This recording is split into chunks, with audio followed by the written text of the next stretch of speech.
வாழ்க்கை எதற்காக? நாம் ஏன் இந்த பூமியிலே இருக்கிறோம்? நம்முடைய வாழ்க்கையின் அர்த்தம் என்ன?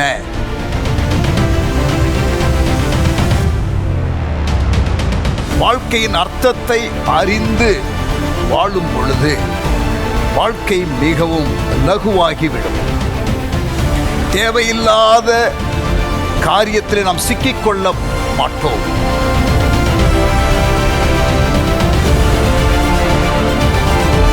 வாழ்வை மாற்றி அமைக்கக்கூடிய, மறுரூபப்படுத்தக்கூடிய ஒரு 40 நாள் பிரயாணத்திற்கு உங்களை நான் அன்புடன் அழைக்கிறேன்.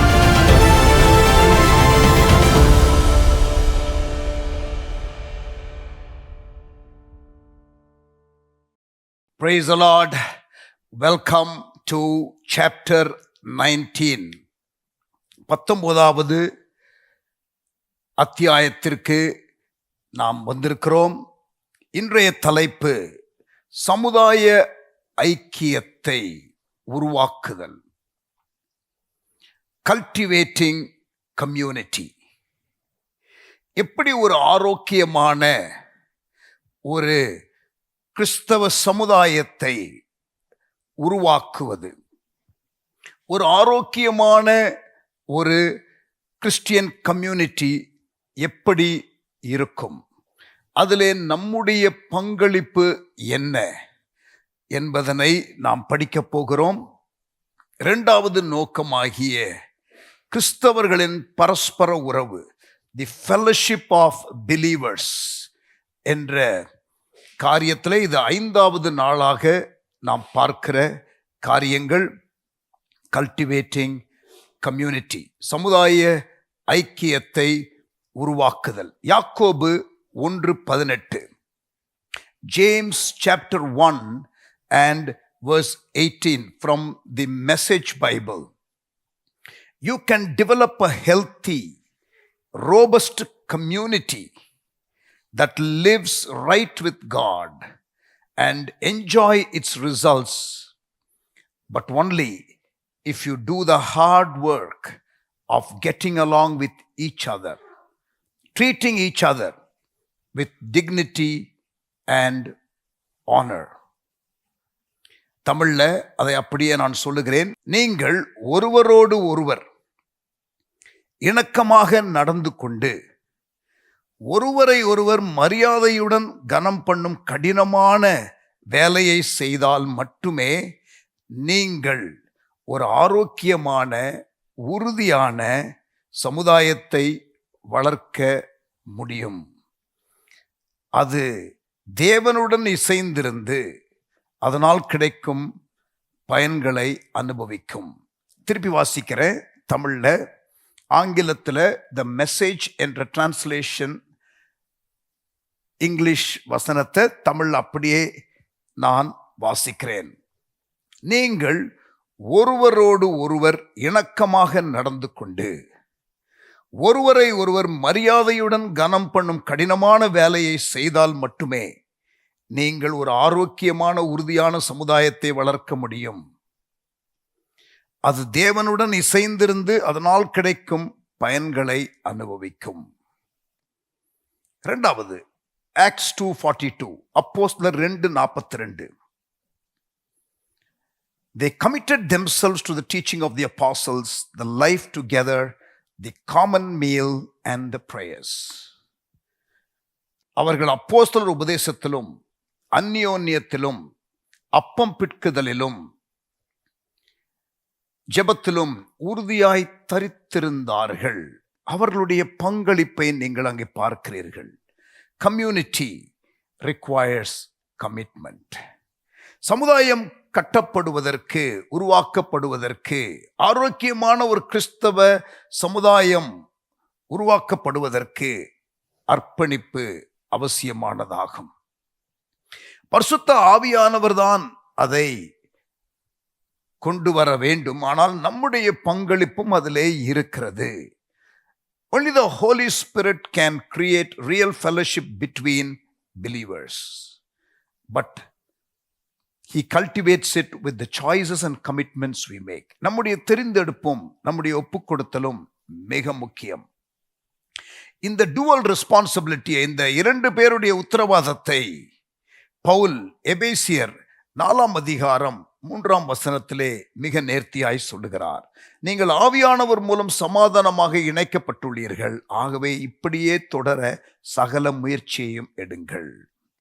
It takes both God's power and our efforts to produce a healthy, loving Christian community.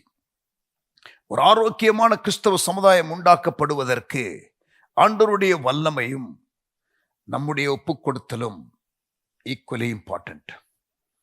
ஆனால் துரதிர்ஷ்டவசமாக, அன்பார்ச்சுனேட்லி, நிறைய பேர் நாம் வளர்கிற குடும்பத்தில் ஒரு ஆரோக்கியமற்ற உறவுகளுடன் வளர்ந்ததுனால, உறவு அடிப்படை காரியத்தில் நமக்கு போதுமான அந்த ஸ்கில்ஸ் இல்லாததுனால உண்மையான ஐக்கியம் என்பது சாத்தியமில்லாமல் போகிறது. உண்மையான ஐக்கியத்திற்கு ஒவ்வொருவருடைய பங்களிப்பு என்ன என்பதை இவர்கள் எங்கும் பார்க்காதபடியினாலே அவர்களுக்கு மறுபடியும் கற்றுக் கொடுக்க வேண்டியதாக இருக்கிறது. இணக்கமாக நடந்து கொள்வது, சுமூகமான உறவு கொள்வது ஆகிய கலைகளை அறியாமலேயே மக்கள் அநேகர் வளருகிறார்கள். இது துரதிர்ஷ்டவசமான காரியம். ஆனால் அதிர்ஷ்டவசமான காரியம், ஃபார்ச்சுனேட்லி, புதிய ஏற்பாட்டு நூல், the New Testament is filled with instruction on how to share life together. நமக்கு ஒருவேளை குடும்ப பின்னணியோ வளர்க்கப்பட்டதான குடும்ப சூழ்நிலைகளோ நமக்கு உறவுகளை எப்படி கையாளுவது என்பதை பழக்குவிக்காமல் இருந்தாலும், நமக்கு வேதத்தில் ஒரு ஆரோக்கியமான சமுதாயம் என்றால் என்ன என்பதை புரிந்து கொள்வதற்கு ஏராளமான வசனங்கள் நமக்கு உண்டு. தேவனுடைய வீட்டிலே நடக்க வேண்டிய வழியை நீ அறியும்படி என்று பவுல் தீமோத்தேயுவுக்கு எழுதுகிறார். வாசிக்கிறேன். 1 Timothy chapter 3 verse 14 and 15. 1 தீமோத்தேயு 3 அதிகாரம் 14-15 வசனங்கள். நான் உன்னிடத்திற்கு சீக்கிரமாய் வருவேன் என்று நம்பியிருக்கிறேன். தாமதிப்பேனாகில் தேவனுடைய வீட்டிலே நடக்க வேண்டிய வகையை நீ அறியும்படி இவைகளை உனக்கு எழுதுகிறேன். அந்த வீடு ஜீவனுள்ள தேவனுடைய சபையாய் சத்தியத்துக்கு தூணும் ஆதாரமுமாய் இருக்கிறது. சத்தியத்திற்கு தூணும் ஆதாரமுமாய் இருக்கிற திருச்சபை, அதிலே எப்படி நடந்து கொள்ள வேண்டும், கர்த்தருடைய பிள்ளைகளுடைய ஐக்கியத்தில் நடக்க வேண்டிய வகையை நீ அறியும்படி இவைகளை உனக்கு எழுதுகிறேன். நீங்கள் ஒரு மாய்மாலமான ஐக்கியத்தை பார்த்து நீங்கள் சலித்து போனவர்களாக இருந்தால், நீங்கள் ஒரு ஆரோக்கியமான சமுதாயத்தை கட்ட வேண்டும் என்ற ஒரு விருப்பம் உங்களுக்குள்ளே எழும்புமானால், நீங்கள் சில கடினமான தீர்மானங்களை எடுக்க வேண்டியது இருக்கும். You will need to make some tough choices and take some risks. Cultivating community, ஆரோக்கியமான சமுதாயத்தை உருவாக்குதல். இதற்கு நமக்கு தேவையான காரியங்கள் என்ன? ஒரு 5 காரியத்தை நாம் பார்க்க போகிறோம். What it takes to cultivate a healthy biblical community. ஒரு ஆரோக்கியமான வேதாகமத்திலே சொல்லப்பட்டிருக்கிற ஒரு சமுதாயத்தை உருவாக்குவது எப்படி? Number 1, cultivating community takes honesty. சமுதாயத்தை உருவாக்குவதற்கு, ஆரோக்கியமான ஒரு சமுதாயத்தை உருவாக்குவதற்கு உண்மை அவசியம். நல்ல ஒரு வார்த்தை ஞாபகம் வைத்துக் கொள்ள வேண்டும் என்றால் உண்மை. உண்மையாக ஒவ்வொருவரும் அந்த ஐக்கியத்திலே இருக்க வேண்டும். பூரணராய் இருக்க வேண்டும் என்று சொல்லவில்லை, உண்மையாய் இருக்க வேண்டும். அந்த இடத்துல மக்கள் ஒருவரை ஒருவர் பராமரிக்கிறதுல அக்கறை காட்டினாலும், ஒருவர் வழி தப்பி போனால் அன்புடன் சத்தியத்தை அவனுக்கு சொல்லுவதற்கு ஆட்கள் தேவை. பூசி மொழுகுகிற ஒரு இடமாக இருக்கக்கூடாது. ஆனஸ்டா, ஆண்டவருடைய பார்வையில உண்மையா, இது இப்படி இருக்கு தம்பி, இந்த காரியத்துல நீ கொஞ்சம் வளரணும், தங்கச்சி இந்த காரியத்துல கொஞ்சம் நீ கவனமா இருக்கணும் என்று உண்மையை சொல்லிக் கொடுக்கிற, அதாவது அங்கே ஆனஸ்டி என்று சொன்னால் அங்கே சத்தியத்தை பேசுவதற்கு, உண்மையை பேசுவதற்கு எந்த விதமான ஒரு ஹோல்டிங் பேக் இல்லாம உண்மையை கேர் பண்ற இடத்துல நாம் மக்களுக்கு திருத்தங்களை கொண்டு வர முடியும். Where there is love, people will take discipline in a very easy way. ஒழுக்கத்தை, கரெக்ஷன், திருத்தத்தை மக்கள் ஏற்றுக்கொள்ள வேண்டும் என்றால் அங்கே ஒரு கேரிங் அட்மாஸ்பியர், அதாவது அவர்களுடைய நலனை மனதிலே வைத்துத்தான் நாம் பேசுகிறோம் என்பதை அவர்கள் புரிந்து கொண்டால், if they know that we are speaking to them only because we love them, who has the right to correct anyone? Only those who love. நேசிக்கிற பிள்ளைகளை ஆண்டவர் சிட்சிக்கிறார். God disciplines those whom he loves. எபிரேயர் 12ஆம் அதிகாரம் 5-11 வசனத்திலே நாம் அதை வாசிக்கலாம். சில நேரத்துல நாம் உண்மையை பேசுவதற்கு பயப்படக்கூடும். உண்மையை பேசுவதற்கு பயப்படக்கூடாது. எபேசியர் 4:15 வாசிக்கிறோம், அன்புடன் சத்தியத்தை கைக்கொண்டு speak the truth in love. இந்த கிரேஸ் அண்ட் ட்ரூத், கிருபையும் சத்தியமும் ஒன்றோடு ஒன்று சந்தித்தது, முத்தமிட்டது என்று நம் பைபிள்ல வாசிக்கிறோம்.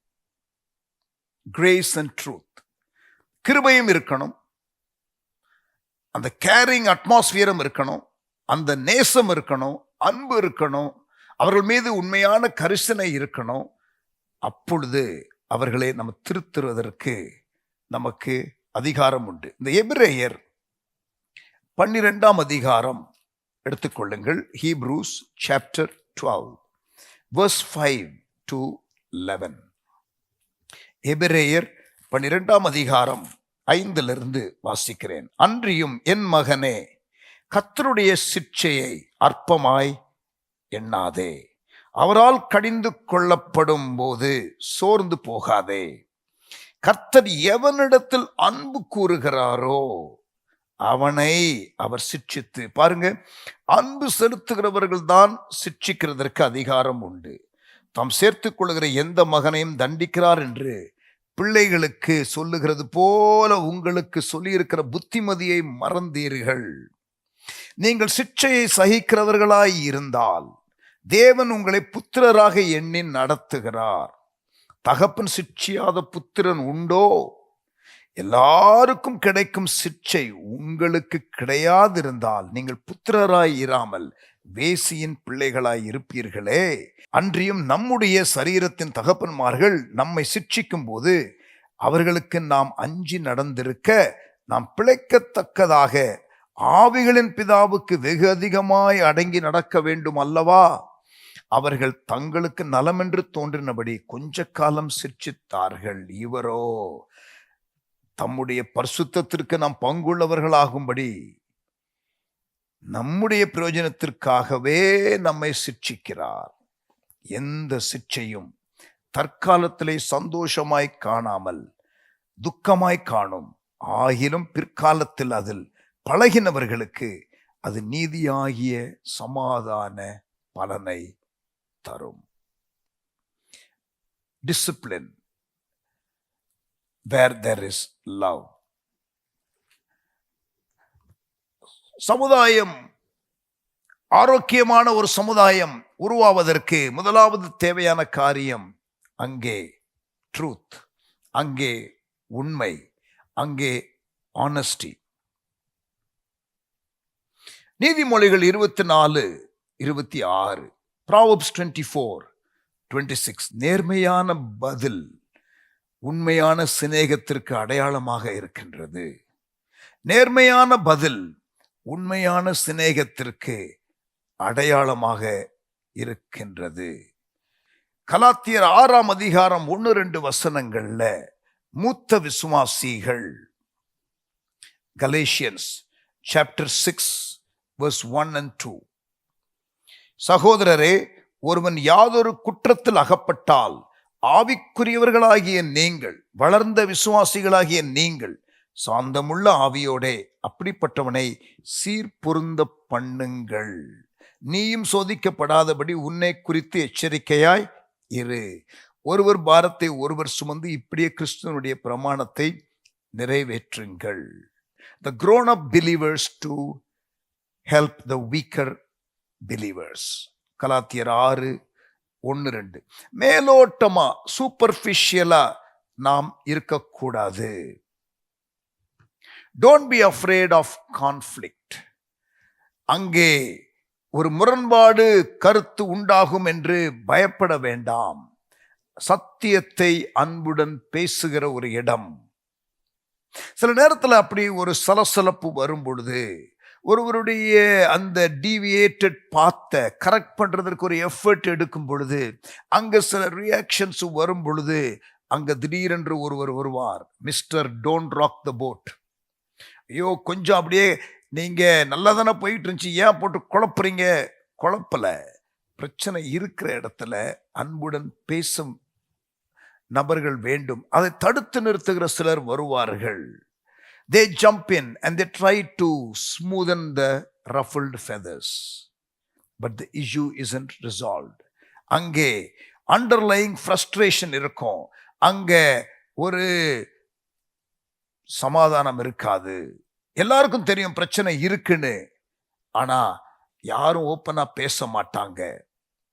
இப்படிப்பட்ட இடத்துல கோல் சொல்லுதல் பெருக ஆரம்பிக்கும். Gossip thrives where there is unresolved issues.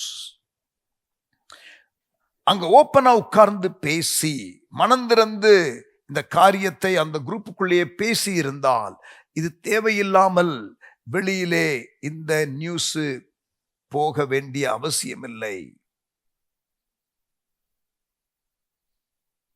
Pavul இதற்கு ஒரு பரிகாரத்தை கொடுக்கிறார். எபேசியர் 4:25, Ephesians 4:25, அன்றியும் நாம் ஒருவருக்கொருவர் அவயவங்களாய் இருக்கிறபடியால் பொய்யை களைந்து அவனவன் பிறனுடைய மெய்யை பேசக்கடவன்.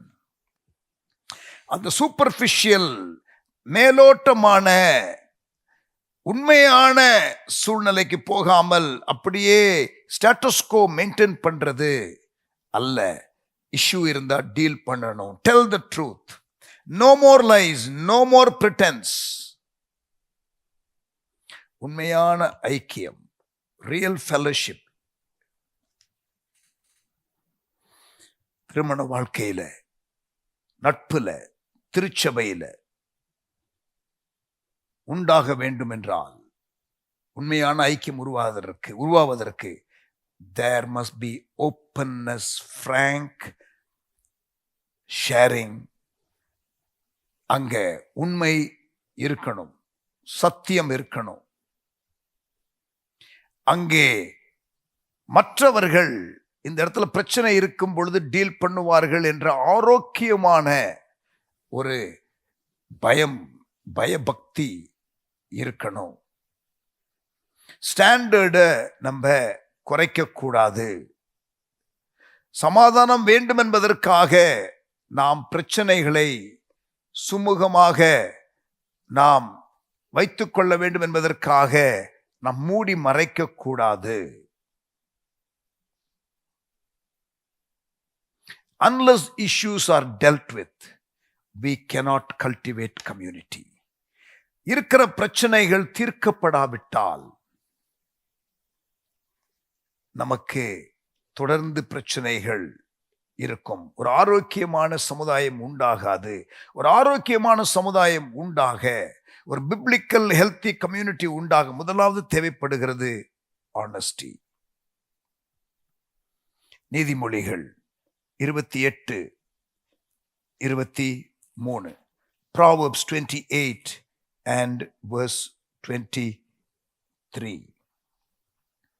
தன் நாவினால் முகஸ்துதி பேசுகிறவனை பார்க்கிலும் கடிந்து கொள்ளுகிறவன் முடிவில் அங்கீகாரம் பெறுவான். People appreciate frank opinion, not just flattery words. They also know that it is not real. உண்மையான ஃபீட்பேக், ஒரு கரெக்ஷன், அவர்களுக்கு உதவியாக இருக்கிறதற்கு, மாற்றிக்கொள்ளுவதற்கு நாம் கொடுக்கிற ஒரு கரெக்ஷன். அதற்காக இந்த பிராங்கா இருக்கணுங்கிறதுக்காக இது ஒரு லைசன்ஸ் கிடையாது. நீங்க என்ன வேணா பேசலாம், எப்ப வேணா பேசலாம்.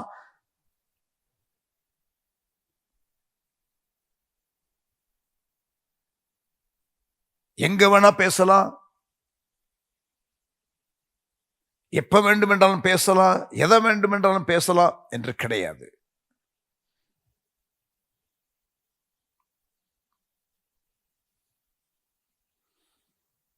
எல்லாவற்றுக்கும் ஏற்ற நேரம் என்று ஒன்று உண்டு. ஏற்ற நேரத்திலே சொல்லப்பட்ட வார்த்தை வெள்ளித்தட்டிலே வைக்கப்பட்ட பொற்பழங்களுக்கு சமம். A word fitly spoken are like apples of gold placed on a silver tray. நீதிமொழிகள் 25:11, பிரசங்கி 8:6, அதையும் வாசித்து பாருங்கள். எல்லாவற்றிற்கும் நேரம் உண்டு.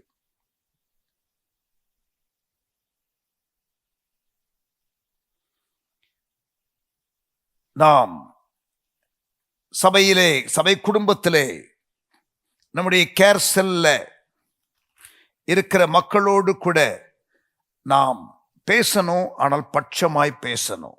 1 தீமோத்தேயு 5:1 முதல் 2 வசனங்களை வாசிக்கிறேன். முதிர் வயது உள்ளவனை கடிந்து கொள்ளாமல் அவனை தகப்பனை போலவும், பாலிய புருஷரை சகோதரரை போலவும், முதிர் வயதுள்ள ஸ்திரீகளை தாய்களைப் போலவும், பாலிய ஸ்திரீகளை எல்லா கற்புடன் சகோதரிகளைப் போலவும் பாவித்து புத்தி சொல்லு. தீமோத்தேயுவே, வயசுல மூத்தவங்க இருப்பாங்க சபையில, அவர்களுக்கு புத்தி சொல்லும் பொழுது நீ எப்படி சொல்லணும்? அவருடைய ஏஜுக்கு கொடுக்க வேண்டிய ரெஸ்பெக்டை கொடுக்கணும். டபால் டிபில்னு பேசக்கூடாது. முதிர் வயதுள்ளவனை கடிந்து கொள்ளாமல் அவனை தகப்பனைப் போலவும், பாலிய புருஷரை சகோதரரைப் போலவும் பாவித்து புத்தி சொல்லு. முதிர் வயதுள்ள ஸ்திரீகளை தாயை போல கருதி அவர்களுக்கு ஞானமாய் பதில் சொல்லு. இன்றைக்கு ஆயிரக்கணக்கான இப்படிப்பட்டதான சிறு வேதாகம குழுக்கள், பிப்ளிக்கல் கம்யூனிட்டிஸ் உண்மை இல்லாதபடியினாலே அது சீரழிந்து கிடக்கிறது. பவுல் கொரிந்து சபைக்கு எழுதும் பொழுது அந்த திருச்சபை தலைவர்களுக்கு அவர் சொல்லுகிற காரியம், உங்களுக்குள்ள பாவ காரியங்கள் இருக்கிறது, அதை ஒருவரும் நீங்கள் அது தவறு என்று பேசவில்லை. இப்பொழுது நான் பேச வேண்டியது இருக்கிறது. நிருபத்தில் எழுதுகிற 1 கொரிந்தியர் 5:3-12 வாசித்து பாருங்கள். You read 1 Corinthians chapter 5 verse 3-12. அங்கே இருந்ததான பாவம், அதை ஒருவரும் கண்டிக்கிறதற்கு இல்லை. எல்லாரும் சைலண்டா இருக்கிறாங்க. பவுல் கொரிந்து சபையை கடிந்து கொள்ளுகிறார். இம்மோராலிட்டி உள்ள இருக்குது, ஆனால் ஒருவரும் கேள்வி கேட்கவில்லை. ஏன் இப்படி இருக்கிறீர்கள் என்று அழுத்தமாக அவர் பேசுகிறார். ரியல் கம்யூனிட்டி, ஒரு பிப்ளிக்கல் கம்யூனிட்டி, ஒரு ஆரோக்கியமான வேதாகம சமுதாயம் உண்டாக வேண்டும் என்றால் அங்கே உண்மை இருக்க வேண்டும், ஆனஸ்டி இருக்க வேண்டும். நம்பர் 2, இரண்டாவது, கல்டிவேட்டிங் கம்யூனிட்டி டேக்ஸ் ஹியூமிலிட்டி. முதலாவது, யூ நீட் ஆனஸ்டி. இரண்டாவது, யூ நீட் ஹியூமிலிட்டி.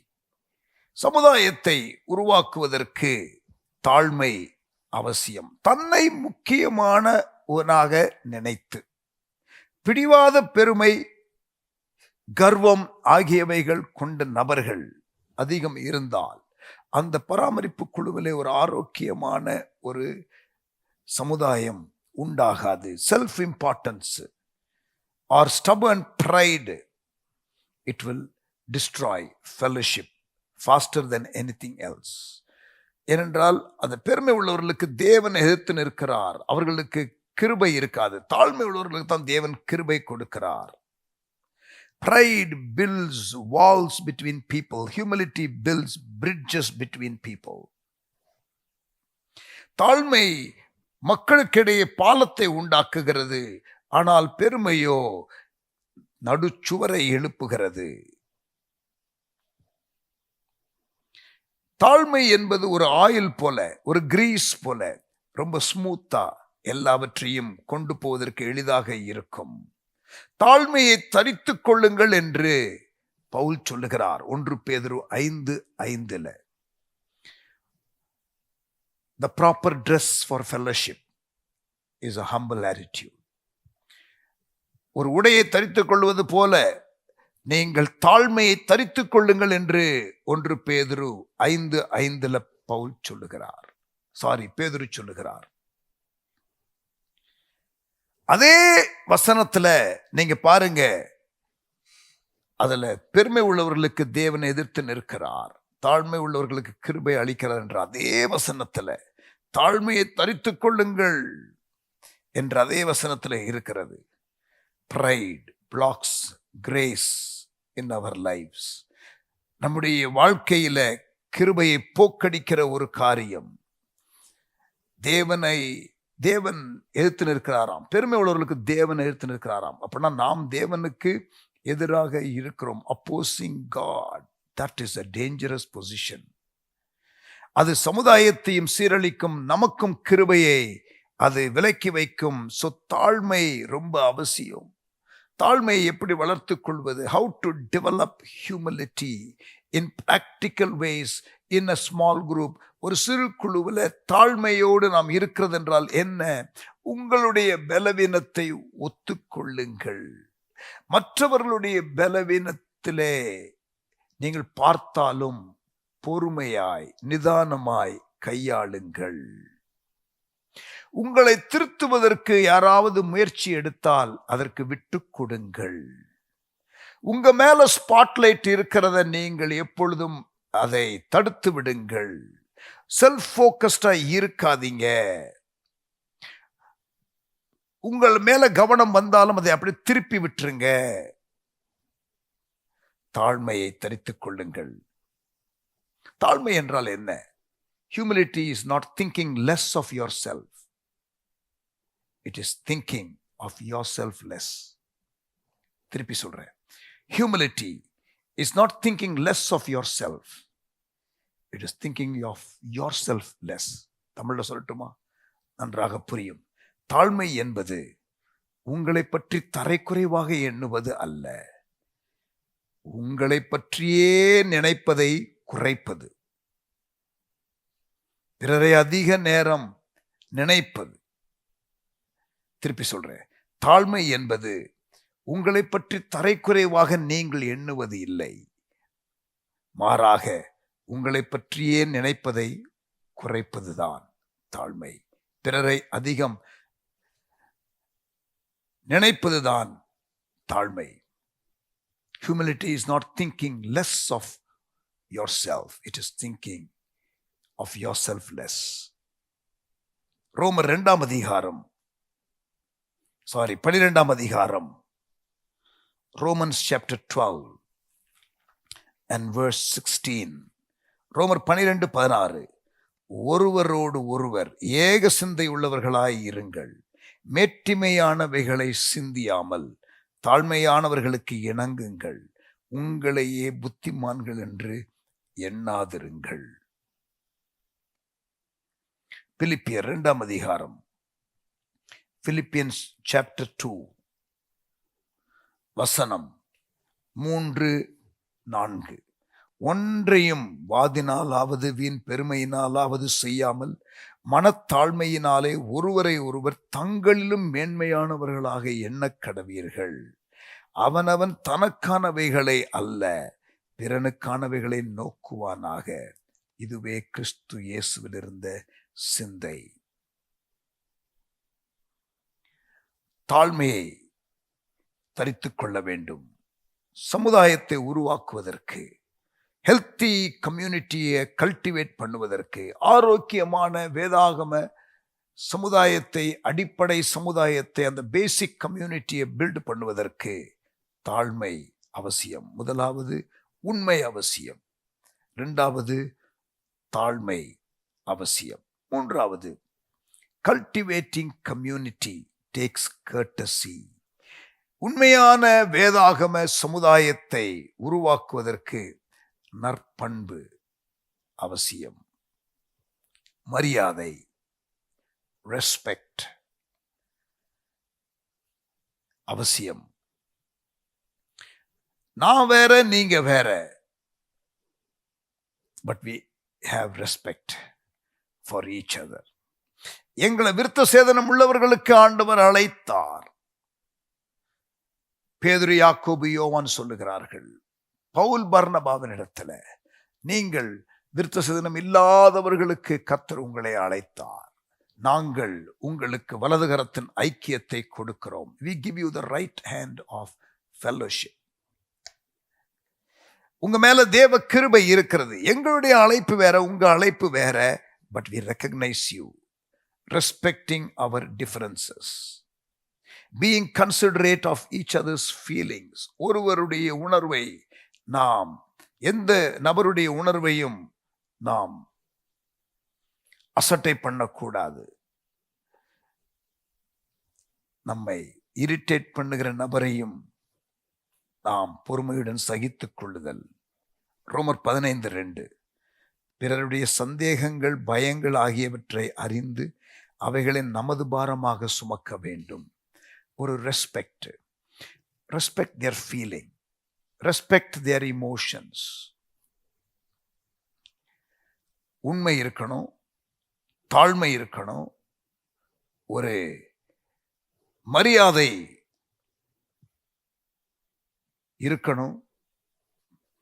பவுல் தீத்துவுக்கு எழுதும் பொழுது, when Paul writes to Titus, தீத்து 3:2, தேவனுடைய பிள்ளைகள் பரந்த மனதுடன் பணிவு கலந்த மரியாதையுடனும் நடந்து கொள்ள வேண்டும். எல்லாரையும் ரெஸ்பெக்ட் பண்ணணும். குரூப்ல ஒருவரையும் நாம் ஏளனமாய் பார்க்க கூடாது.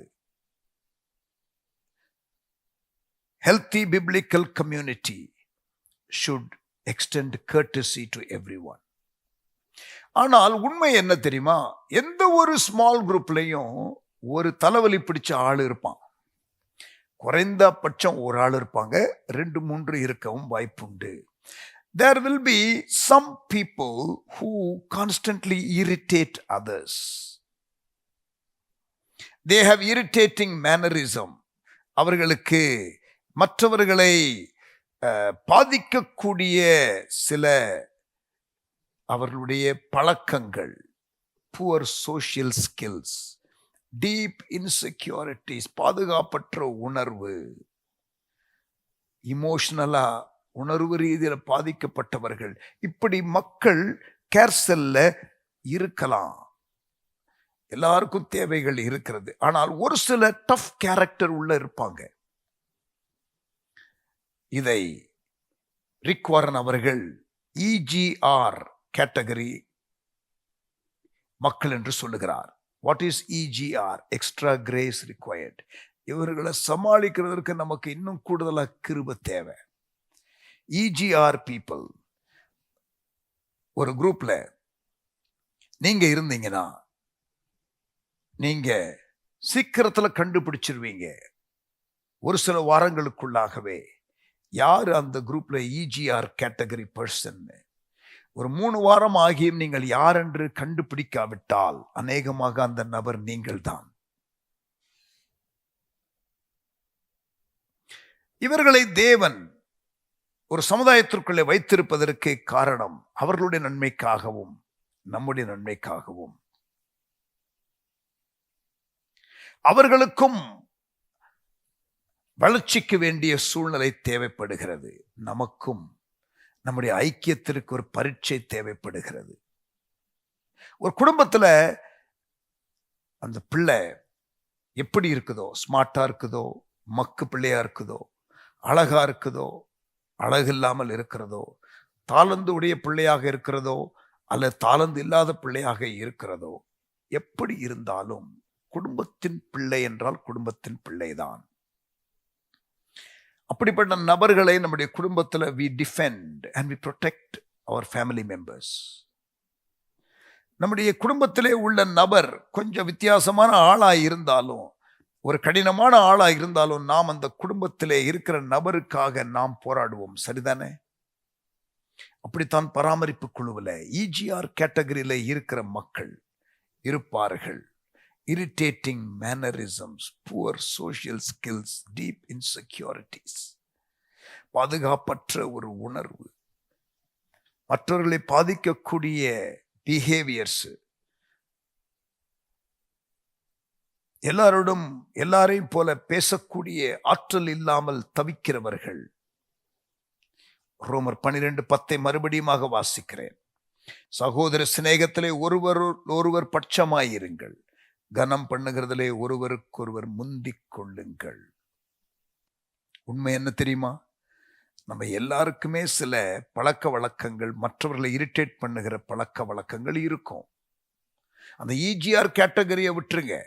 எல்லாருக்குள்ளும் there are some behaviors, blind spots that we probably even don't recognize. நமக்கே தெரியாத பிளைண்ட் ஸ்பாட் என்று சொல்லுகிற சில பகுதிகள் நம்முடைய வாழ்க்கையிலும் கூட இருக்கும். அப்படி ஒவ்வொருத்தருக்கும் சில காரியங்கள் இருக்கும். அதை சகித்துக் கொள்ளுகிற இடமாகத்தான் இருக்க வேண்டும். courtesy இருக்கணும், ஹியூமிலிட்டி இருக்கணும், ஆனஸ்டி இருக்கணும். ஆமென்.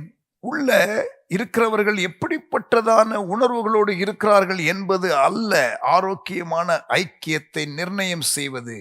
அந்த இடத்திலே 2 பேர் 3 பேர் என் நாமத்தினாலே கூடும்பொழுது நான் இருப்பேன் என்று சொன்னாரே தேவன், அதுதான் அதை விசேஷமான ஒரு குழுவாக மாற்றுகிறது. we are family.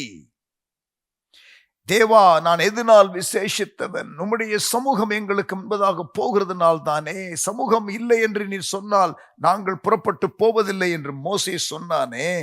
that is the factor that we should be conscious of. உள்ள இருக்கிறவர்கள், உன்னால இந்த குழு இப்படி இருக்குது, நீ ஏன் இந்த குரூப்ல வந்து அந்த குரூப்புக்கு போ என்று சொல்லுகிறவர்களாக இருந்தால் அது ஆரோக்கியமான குழு கிடையாது. இப்படி பாதிக்கப்பட்ட மக்கள் உள்ளே இருக்கும் பொழுது அவங்க பாதிக்கப்பட்டதற்கான காரணம் என்ன? அவர்களுடைய பின்னணியை புரிந்து கொள்ள முயற்சி எடுங்கள். அவர்களோடு பேசுங்கள். பேசும் பொழுதுதான் உங்களுக்கு புரிந்து கொள்ளுதல் உண்டாகும். சம்பாஷணை இருக்கிற இடத்துல தான், கம்யூனிகேஷன் இருக்கிற இடத்துல தான் அண்டர்ஸ்டாண்டிங் உண்டாகும்.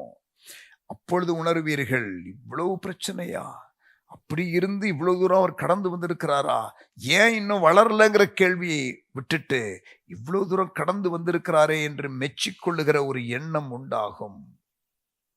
Instead of thinking about how far they still have to go, you will think about how far they have come in spite of their hurts, and you are moved with compassion to help that person.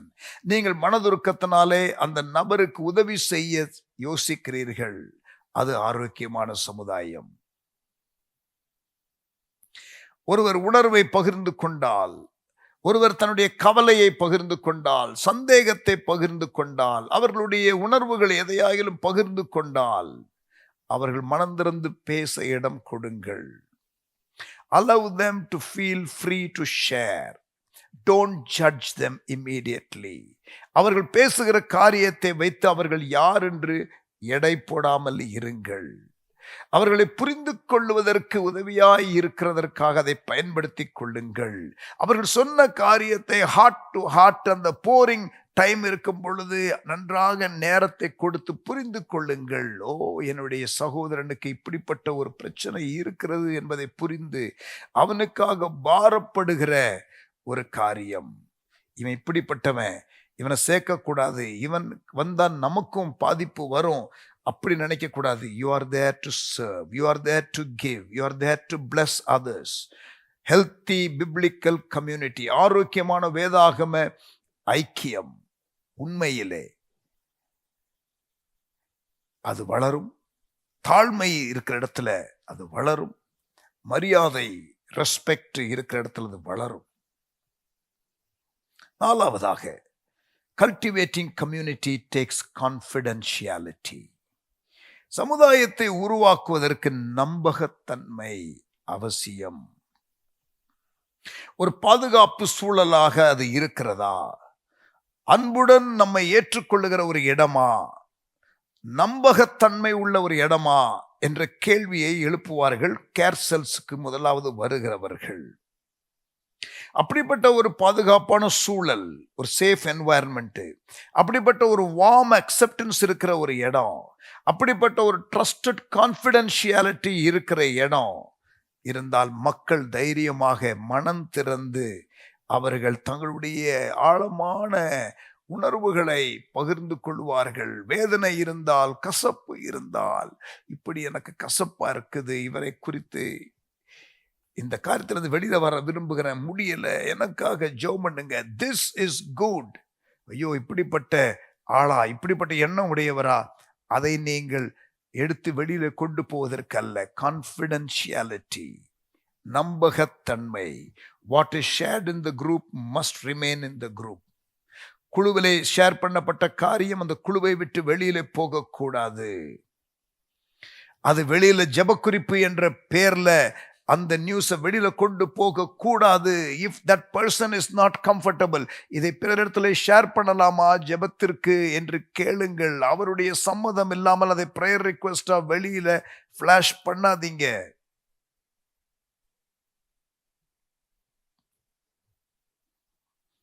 Feedback and gossip difference என்ன தெரியுமா?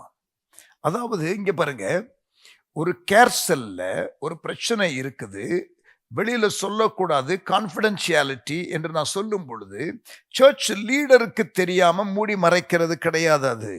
அது feedback. அதாவது நமக்கு மேல உள்ளவர்களிடத்துல அவர்களுடைய ஆலோசனைக்கும் அவர்களுடைய அந்த மேற்பார்வை தகவலுக்கும் நாம் சொல்ல வேண்டியதை சொல்லணும். அது ஃபீட்பேக். ஆனால் அந்த சூழ்நிலையை மாற்றுவதற்கு அதிகாரம் இல்லாத, சம்பந்தம் இல்லாத வெளியிலே உள்ள ஆட்களுக்கு போய் சொல்லுவது gossip. You tell your people what is happening here. I will report to the care cell supervisor and the pastor. But it's not a gossip. வெளியில போகாது. நாங்கள் உங்களுக்கு எப்படி உதவி செய்ய வேண்டும் என்று யோசிப்போம். We will think about how to serve you, how to help you in your difficulty.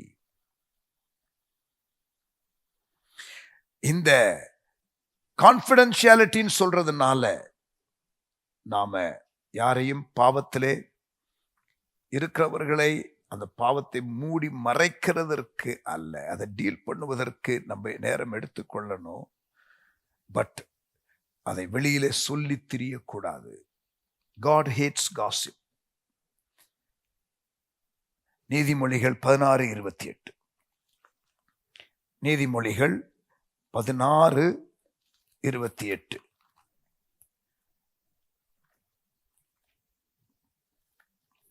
Proverbs chapter 16 and verse 28.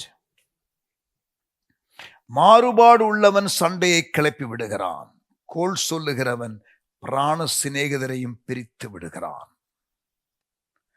பிராண சிநேகிதரையும் பிரித்து விடுகிறான். Gossip even separates blood brothers. கவனமாக நாம் இருப்போம். இதுவரை 4 காரியத்தை பார்த்திருக்கிறோம். Honesty, humility, courtesy, confidentiality. ஐக்கியத்தை வலுப்படுத்துவதற்கு நேர்மை அல்லது உண்மை, தாழ்மை, மதிப்பு, மரியாதை, நம்பகத்தன்மை ஆகிய காரியங்கள் நமக்கு தேவை. கடைசியாக கல்டிவேட்டிங் கம்யூனிட்டி டேக்ஸ் ஃப்ரீக்வன்சி. சமுதாயத்தை உருவாக்குவதற்கு அடிக்கடி தொடர்பு வைத்துக் கொள்வது அவசியம். You must have frequent, regular contact with your group in order to build genuine fellowship. Relationships takes time. உறவுகளை வளர்த்துக் கொள்வதற்கு நேரம் எடுக்கும். ஆகவே எவ்வளவு அதிகமாக சந்திக்க முடியுமோ அதற்கு சூழலை ஏற்படுத்திக் கொள்ள வேண்டும். எபிரேயர் 10ஆம் அதிகாரம் 25ஆம் வசனம். Hebrews chapter 10 and verse 25. சபை கூடி வருதலை சிலர் விட்டு விடுகிறது போல நாமும் விட்டுவிடாமல் ஒருவருக்கொருவர் புத்தி சொல்ல கடவோம். நாளானது சமீபித்து வருகிறதை எவ்வளவாய் பார்க்கிறீர்களோ அவ்வளவாய் புத்தி சொல்ல வேண்டும். இதுல தமிழ்ல சபை கூடி வருதலை சிலர் விட்டு விடுகிறது போல என்று இருக்கிறது. ஆனால் ஆங்கில வேதாகமத்தில் the habit of coming together, இந்த வார்த்தை ஹேபிட்ங்கிற வார்த்தை பழக்கம், சரியான மொழியாக்கம் எப்படி இருக்க வேண்டும் என்றால் சபை கூடி வருகிற பழக்கத்தை சிலர் விட்டு விடுகிறது போல. சொல்றது புரியுதா? Habit. Habit does not happen occasionally. ஹேபிட்டுங்கிற வார்த்தை பயன்படுத்தப்பட்டதனால அது ஃப்ரீக்வன்சியை குறிக்கிறது, ரெகுலராக இருக்க வேண்டும் என்பதை குறிக்கிறது. சபை கூடி வருதலை சிலர் விட்டு விடுகிறார்கள். அப்படிப்பட்டவர்களுக்கு புத்தி சொல்லணும் என்று வாசிக்கிறோம். Habit is not something that is done occasionally. It is something that is to be done regularly. அடிக்கடி சந்திக்கணும். Community is built not on convenience. It is based on conviction. ஒரு ஆரோக்கியமான ஒரு சமுதாயத்தை நாம் உருவாக்க வேண்டும் என்றால் நாம் சௌகரியத்தின் அடிப்படையில் எல்லாராலையும் எல்லா வாரமும் வர முடியாது. நான் முடிந்தப்ப வர்றேன்.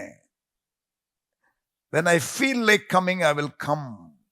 அப்படிப்பட்டதான கன்வீனியன்ஸை பேஸ் பண்ணி ஐக்கியம் இருக்கக்கூடாது.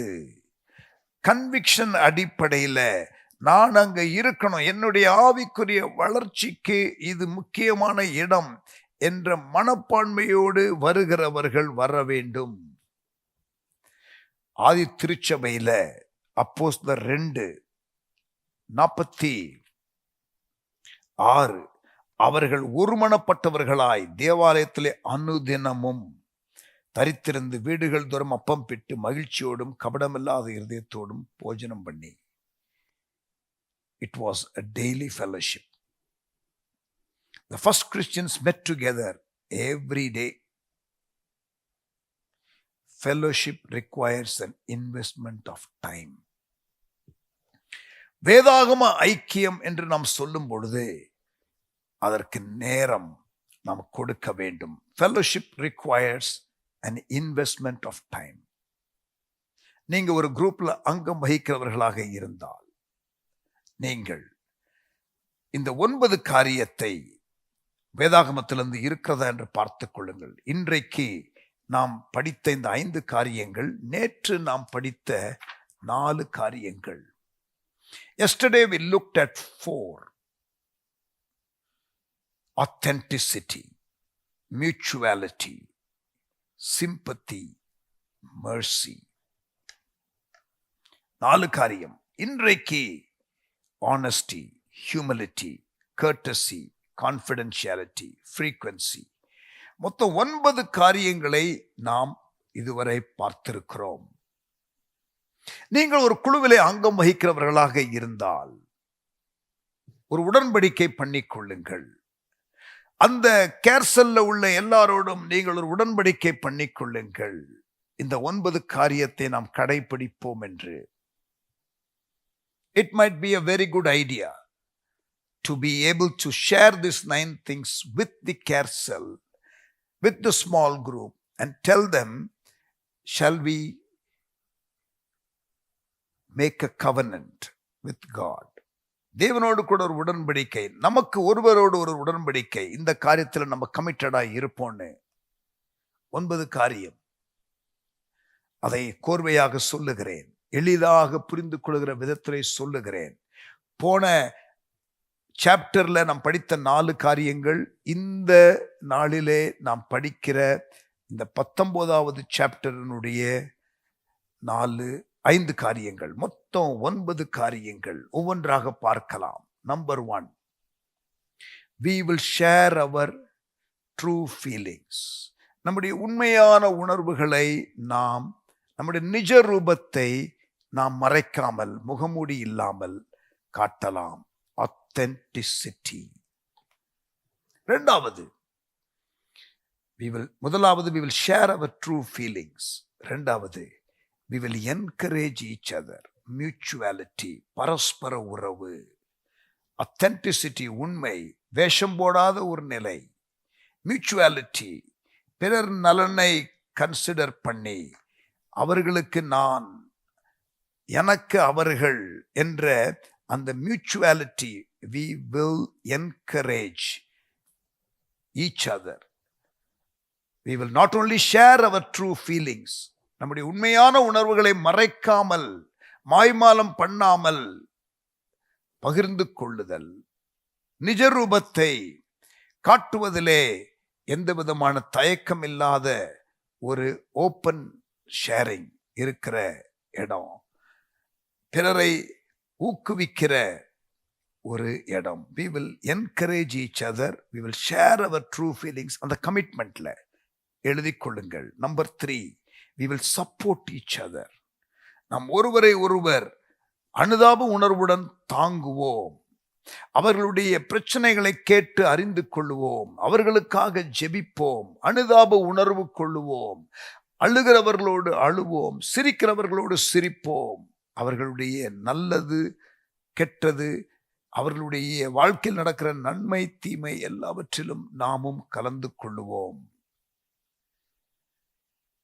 5வது, we will speak the truth in love. சத்தியத்தை அன்புடன் போதிப்போம். we will admit our weaknesses. நம்முடைய பலவீனத்தை நாம் ஒத்துக்கொள்ளுவோம். தாழ்மையின் ஆடையை நாம் தரித்துக் கொள்ளுவோம். பெருமை சிந்தையை ஒழித்து விடுவோம்.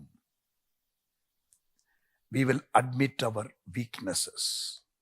Number 7, 7வதாக, we will respect our differences. நீங்க வேற, நான் வேற, பட் அந்த ரெஸ்பெக்ட், courtesy, மரியாதை, பணிவு, அது இருக்கணும். அது இல்லாம இருக்கக்கூடாது. 8வதாக, we will not gossip. நாம் கோள் சொல்ல மாட்டோம். நம்பிக்கையை காத்துக்கொள்வோம்.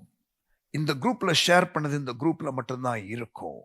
அவர்கள் ஒருவேளை அனுமதி கொடுத்து இன்னொரு 50 பேர் ஜெபிக்கிறதுக்கு சொல்லுங்கன்னு சொல்லி, அல்லது கேட்டுட்டு, நீங்க பெர்மிஷன் கேட்டுட்டு, ஒருத்தருடைய போட்டோ கூட நீங்க பப்ளிக்கா யூஸ் பண்றதா இருந்தா அவங்க பெர்மிஷன் கேட்டுட்டு செய்வது நல்லது. we will not gossip என்பதை ஒரு தீர்மானமாக எழுத சொல்லுங்கள். 9வதாக, frequency. we will make the group a priority. இந்த கூடுகை, பராமரிப்பு குழு, இந்த பேசிக் பிப்ளிக்கல் கம்யூனிட்டி, அந்த அடிப்படை கிறிஸ்தவ சமுதாயம், அந்த பிப்ளிக்கல் கொய்னோனியா, வேதாகம அந்யோன்யம், அது இருக்கிற ஒரு ஐக்கியம். ஆமென். இந்த 9 காரியங்களை எல்லாரோடையும் பகிர்ந்து கொண்டு, நம்முடைய கேர்சல் எந்த காரியத்தில் வீக்கா இருக்குது அதை நம்ம ஸ்ட்ரெங்தன் பண்ணலாம் என்று ஒருவரோடு ஒருவர் பேசி செயல்படுவது எவ்வளவு மகிமையாய் இருக்கும். இந்த குணாதிசய பட்டியலை பார்க்கும்போது உண்மையான ஐக்கியம் ஏன் இவ்வளவு அபூர்வமாக இருக்கிறது என்பதை நம்மால் புரிந்து கொள்ள முடிகிறது. ஆமென். நமது சுயத்தையே சுற்றி வரும் தன்மையை விட்டுவிட்டு, நமது சுதந்திரத்தையும் விட்டு கொடுத்து, ஒருவர் மீது ஒருவர் சார்ந்து கொள்ளும் தன்மையை வளர்ப்பதுதான் ஐக்கியம். இது கடினமானாலும் நமது நித்திய நிலைக்கு இது மிகவும் பிரயோஜனமானவை. ஆகவே இதற்கு முக்கியத்துவம் அளித்து செயல்படுவது நல்லது. சமுதாயத்தை உருவாக்குவதற்கு அர்ப்பணம் அவசியம். We cannot cultivate community without our commitment. நம்முடைய அர்ப்பணம் இல்லாமல் ஐக்கிய வாழ்வு உண்டாகாது. ஒரு ஹெல்த்தி கம்யூனிட்டி உண்டாவதற்கு நாம் செய்ய வேண்டிய காரியங்கள் ஒரு 5 காரியங்களை பார்த்தோம். ஒரு 4 காரியத்தை போன சாப்டர்ல பார்த்ததையும் உள்ளடக்கி 9 காரியத்தை ஒரு செக்லிஸ்டாக வைத்துக் கொள்ளுங்கள் என்று நான் இறுதியாக சொன்னேன். ஆண்டவர் நமக்கு கொடுத்திருக்கிற சபை குடும்பத்திற்காக ஆண்டவருக்கு ஸ்தோத்திரம். நம்மோடு கூட பிரயாணிக்கிறதற்கு ஆண்டவர் கொடுத்த அந்த ஸ்மால் குரூப்புக்காக ஸ்தோத்திரம். ஞாயிற்றுக்கிழமை ஆராதனைக்கு மட்டும் வந்து போகிறது ஒரு ஸ்கூல் அசம்பிளியில வந்துட்டு அசம்பிளி முடிந்த உடனே கிளாஸ் ரூமுக்கு போகாமல் இருக்கிறோம் தெரியுமா? வீட்டுக்கு திரும்பி வந்தால் எப்படி இருக்கும்? உங்கள் பிள்ளைகளை நீங்கள் ஸ்கூலுக்கு அனுப்புறீங்க, அசம்பிளி மட்டும் அட்டன் பண்ணிட்டு வந்துரு. அங்கே தான் எல்லாரும் இருக்கிறாங்க, அங்கே தான் அந்த ஹெட் பாய் ப்ரீஃபெக்ட்ஸ் எல்லாம் இருக்கிறாங்க, அங்கே தான் ஹெட் மாஸ்டர் இருக்கிறாரு, அங்கே தான் முக்கிய அறிவிப்புகள் வருகிறது, அங்கே தான் எல்லாம் ஒரு ஆர்டர்லியாக இருக்கிறது. ஆனால் யாருக்கும் இல்லையா, அநேகருக்கு உங்கள் பெயர் தெரியாது, பரவாயில்ல. அசம்பிளி சாங்ஸ் இருக்கும்.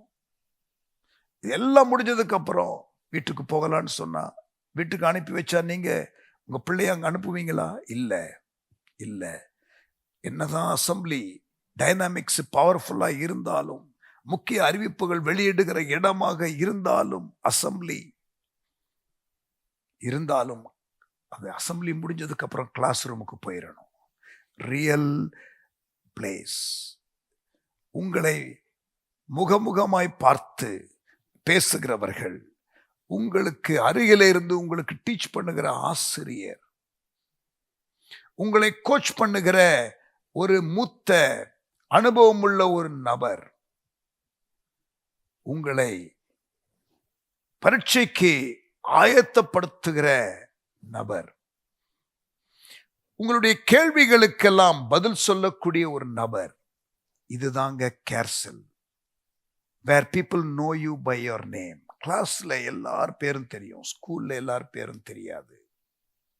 ஸ்கூல்ல அசம்பிளிக்கு தான் ஹெட் மாஸ்டர் வருவாரு, ஆனால் கிளாஸுக்கு கிளாஸ் டீச்சர் தான் வருவாங்க.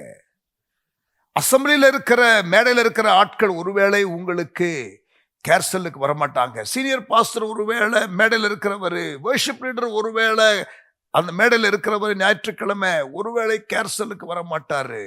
அதே போல அசம்பிளியில இருக்கிறவர்கள் எப்படி கிளாஸ் ரூமுக்கு வரமாட்டார்களோ, ஆனால் கிளாஸ் ரூம் தான் டீச்சிங் என்வாயர்மெண்ட், அங்கதான் growth பாயிண்ட் நமக்கு இருக்கிற ஒரு இடம். அந்த இடத்தை நாம் விட்டுவிடக்கூடாது. ஆமேன்.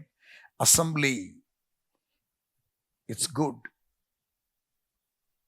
But we need classrooms. வகுப்பறை தேவை, சிறிய ஒரு கூட்டம் தேவை, நம்முடைய தேவைகளை அறிந்து நமக்காக ஜெபிக்கிற மக்கள் தேவை.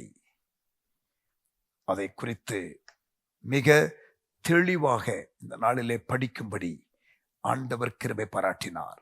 ஆண்டவருக்கு ஸ்தோத்திரம். இன்றைக்கு 19வது நாள். இன்னும் 2 நாட்கள் இருக்கிறது. இந்த 2வது நோக்கத்தை இன்னும் நாம் அலசி ஆராய போகிறோம். ஏற்கனவே 5 நாட்கள் நாம் படித்து விட்டோம். ஆண்டவர் நம்மோடு கூட பேசிக்கொண்டிருக்கிறார். அங்கம் வகிக்காதவர்கள், if you still do not belong, please open up and be connected with a small group of believers and increase the frequency of the meeting and stay confidential. Be honest, be humble, be courteous. கர்த்தர் உங்களை ஆசீர்வதிப்பாராக. ஜெபமனோமா. நல்ல தகப்பனே, எங்களோடு கூட நீர் இன்றைக்கு பேசினதற்காக, கற்றுக் கொடுத்ததற்காக ஸ்தோத்திரம். சாப்டர் 19 ஸ்தோத்திரம். இந்த 5வது நாள் படிப்பினைக்காக நன்றி செலுத்துகிறோம். 2வது நோக்கத்தை புரிந்து கொள்வதற்கு எங்களுக்கு நீர் அருள் புரிகிறதற்காக நன்றி செலுத்துகிறோம். இப்பவும் ஆண்டவரே, நாங்கள் தொடர்ந்து இந்த காரியத்திலே முன்னேற எங்களுக்கு இன்னும் நடைமுறை ஆலோசனைகளை கொடுக்க போகிறீர். பெற்றுக்கொண்ட ஆலோசனையின்படி நடக்கவும் கிருபை தாரும். எங்களை தாழ்த்துகிறோம். இயேசுவின் நாமத்தில் ஜெபிக்கிறோம் எங்கள் நல்ல பிதாவே. ஆமென்.